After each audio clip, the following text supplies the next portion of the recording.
That's them cam gear timing marks highlighted there inside that. That's the hole where you put that American Bosch rotary Magneto in there. Just saying.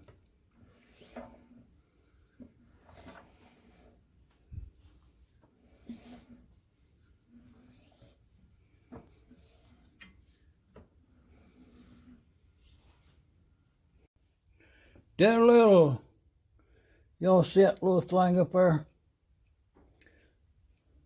That's all you need. That timing mark that I just highlighted is you use that timing mark to time your American Bosch Magneto to the engine in relationship to the flywheel position. But to carry on here, I'll show you something interesting. According to the manual, y'all watch this. According to the manual, that if you look up in here, well, on this part here, probably ain't gonna be able to see it. I'm supposed to have a spotlight on here. Oh yeah. Okay, take a lesson. If y'all are looking up in that engine inside the crankcase, you can see that there's a tooth highlighted in white, completely in line with the keyway. Keep that in mind. Meaning that the throw is opposite of that. But regardless, to time the engine is you line that single mark up with that double mark on the cam gear, and that positions those two permanently, factory setting, and then you go for tuning from that point. But to confirm what's in the book, I'll show you something interesting. Take notes, you're gonna need a pencil. There's gonna be some math and some angles involved in it. Well, you know, to go to the, not trouble, to the correctness of it, to verify that the marks is right, you can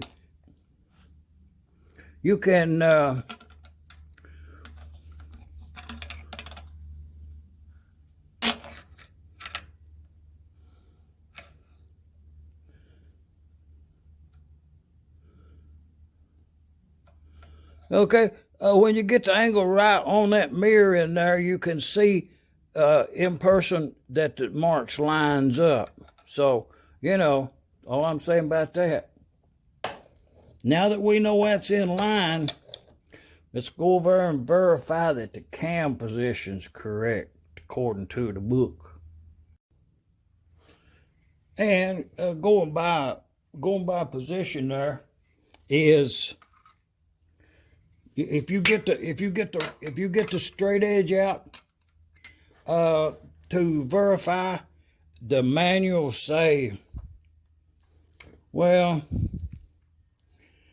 they have in the manual, there's a schematic of this setup that shows you the keyway in relationship to the ignition right down there on your flywheel like that. When you put that down on straight down yonder, to line it up with your block, right there's where it would be. And that being a fixed position. So to verify that your cam's right,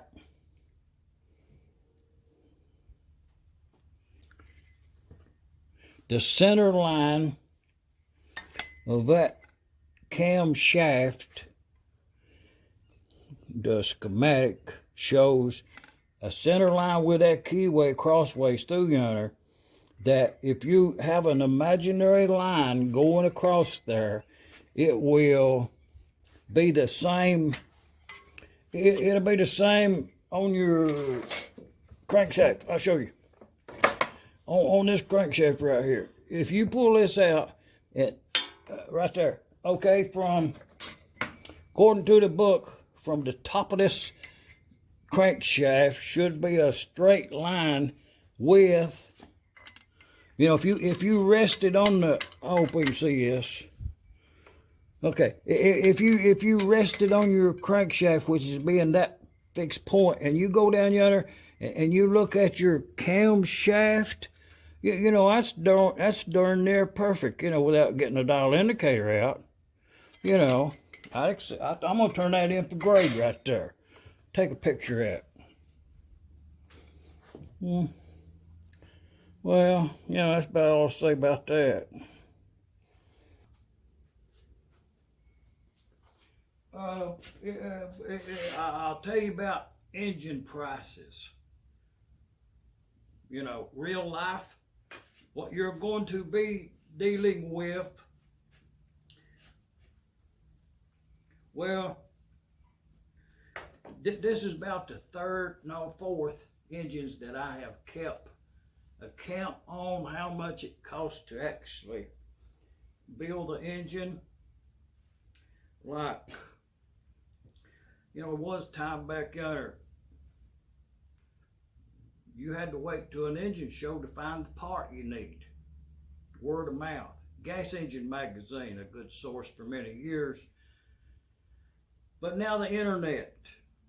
And it seems the internet has set the prices on engines more or less. But the internet also done already made it easy to obtain parts, new replacements. Some of the work's really good, some of it, the parts are available. So in order to put this engine together and bring it back to a quality engine, I'll show you something. How much does it cost? I'll leave you with a question, a comment. Subscribe if you want to even. I'll leave you with a question. How much does it cost if you go to an auction sale and you buy McCormick Deering Engine, whatever the condition is, and you bring it home and you want to restore it with the correct parts on it? Meaning, when you look at that engine, if there's something on that engine that's damaged, welded, worn out, then the objective is to replace that part with a better one. So with that said, that's what here is. It's a step ahead. It's good parts. And those parts, how much do they cost? So I'll give you some numbers. Y'all keep a tally there. How much it costs you think it's gonna cost. But just so far, up to where I'm at on that McCormick Deering, I'll mark them off here and then we'll add some more later. But the nameplate and rivets, I'm gonna go item by item. And this right here, I should call this video that Portland engine, because I bought this on the back road. Lige hooked me up on a deal back there, and I paid $350 for it. So how much does it cost to repair a $350 M? This is what the person had to spend on this engine in order to get it in tip-top shape. The nameplate, a new reproduction, the old one was so bad you can only see the number only, so it'll be retained with the engine. But nameplate and rivets, internet price $16. That's aluminum, top of the water hopper. And to call the head parts off and get up to now is an O-ring. O-ring cost $8. Okay, a gas tank, new in the video, the gas tank cost to deliver here, that was from Flywheel Supply up there, it costed $110. So, you know, that's on here. Gas tank, 110. Now, y'all keep a tally about how much it's going to cost to build this. Okay, the fittings, there were none on this engine that was original fuel system fittings. The complete system had been rigged up. So all that's replaced with the correct year, model, shape, condition, let's say, to match the engine, and all that together was it was the siphon, fill pipe,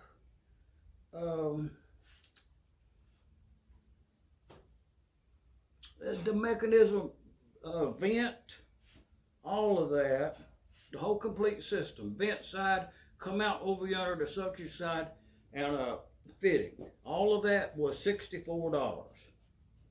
Yeah. The gas tank bolts alone, bolts and washers and spacers and all, was $2. You know what I mean? I'm gonna put on there. There's a new exhaust rocker arm spring that was $10.50.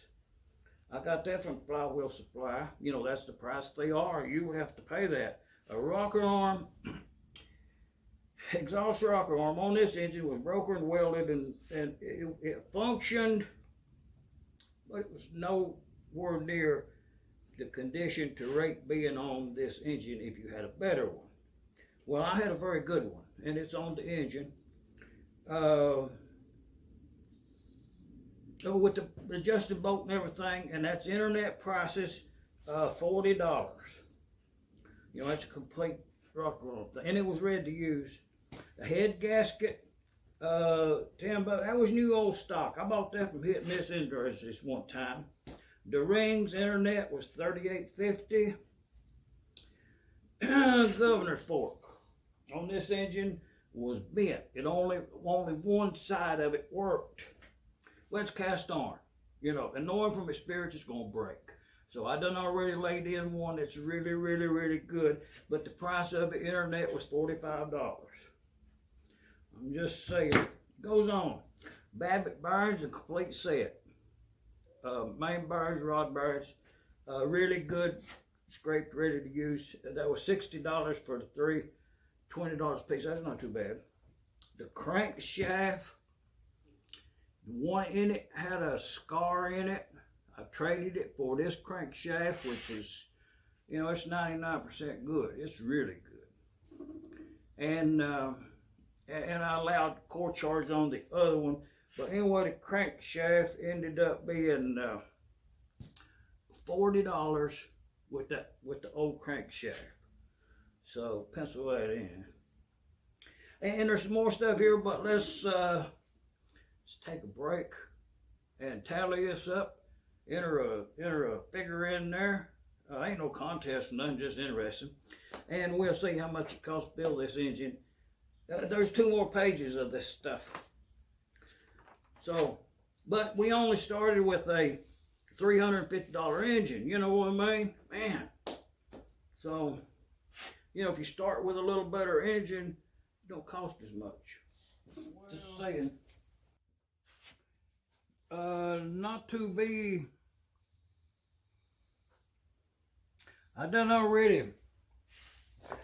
already scraped all of the crud. I've scraped this head completely all over with this X-Acto knife. It's very clean.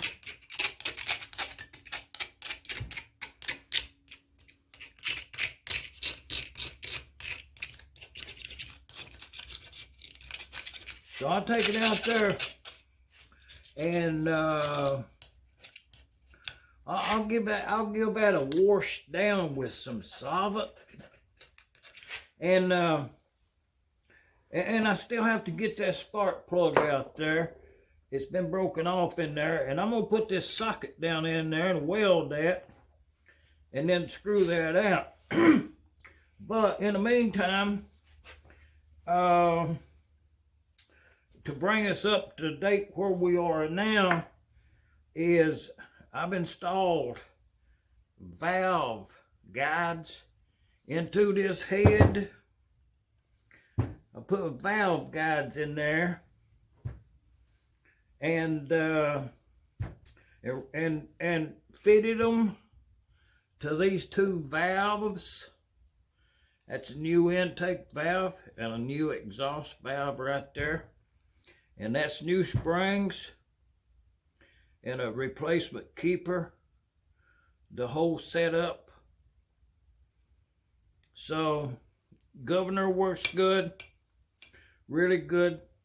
So I think the additional cost as to replace the head that was on here that had the homemade governor mechanism, which functioned, but it also had an oversized valve in it, which would have meant more time at the lathe. And this way the engine is restored back to original size intake and exhaust valves. So that's that McCormick Deering with that American Bosch Magneto on it.